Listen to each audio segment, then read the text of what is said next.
अगर आप इस स्टोरी अर्थात कहानी को फील करना चाहते हैं तो कृपया ईयरफोन और हेडफोन का यूज करें। चलिए शुरू करते हैं।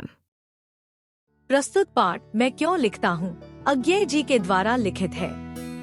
अक्सर प्रत्येक रचनाकार की आत्मानुभूति ही उसे लेखन कार्य के लिए प्रेरित करती है।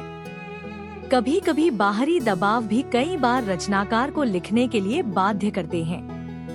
लेखक का मत है कि वह बाहरी दबावों से कम प्रभावित होता है।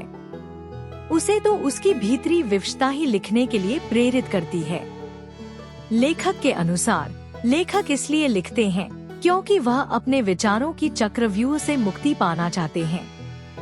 उनके अनुसार लेखक दो प्रकार के होते हैं, एक जो अपनी अनुभूतियों के आधार पर लिखते हैं और दूसरा वे लेखक जो आर्थिक अवस्था के कारण दबाव और बंदिश में पड़कर लिखते हैं। लेखक का मानना है कि प्रत्यक्ष अनुभव की अपेक्षा आत्मानुभूति गहरी चीज है। प्रस्तुत पाठ में लेखक ने अपने लिखने के कारणों के साथ साथ एक लेखक की प्रेरणात्मक स्रोतों पर भी प्रकाश डाले हैं। लेखक के अनुसार लिखे बिना लिखने के कारणों को नहीं जाना जा सकता है। वह अपनी आंतरिक व्याकुलता से मुक्ति पाने तथा तटस्थ होकर उसे देखने और पहचानने के लिए लिखता है।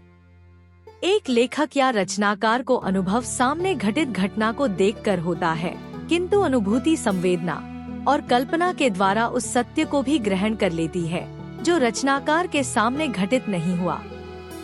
फिर वह सत्य आत्मा के सामने ज्वलंत प्रकाश में आ जाता है और रचनाकार उसका वर्णन करता है।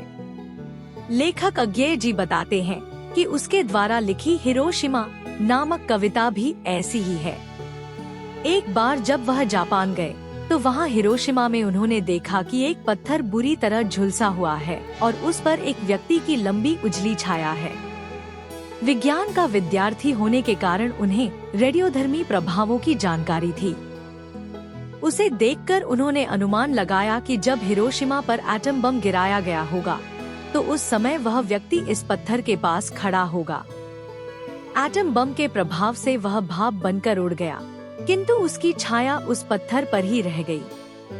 लेखक को उस झुलसे हुए पत्थर ने झकझोर कर रख दिया। वे हिरोशिमा पर गिराए गए अणु बम की भयानकता की कल्पना करके बहुत दुखी हुए। उस समय उन्हें ऐसा लगा मानो वह उस दुखद घटना के समय वहां मौजूद रहे हों। इस त्रासदी से उनके भीतर जो व्याकुलता पैदा हुई, उसी का परिणाम उनके द्वारा हिरोशिमा पर लिखी कविता थी। लेखक कहते हैं कि यह कविता हिरोशिमा जैसी भी हो, वह उनकी अनुभूति से पैदा हुई थी। यही उनके लिए महत्वपूर्ण था।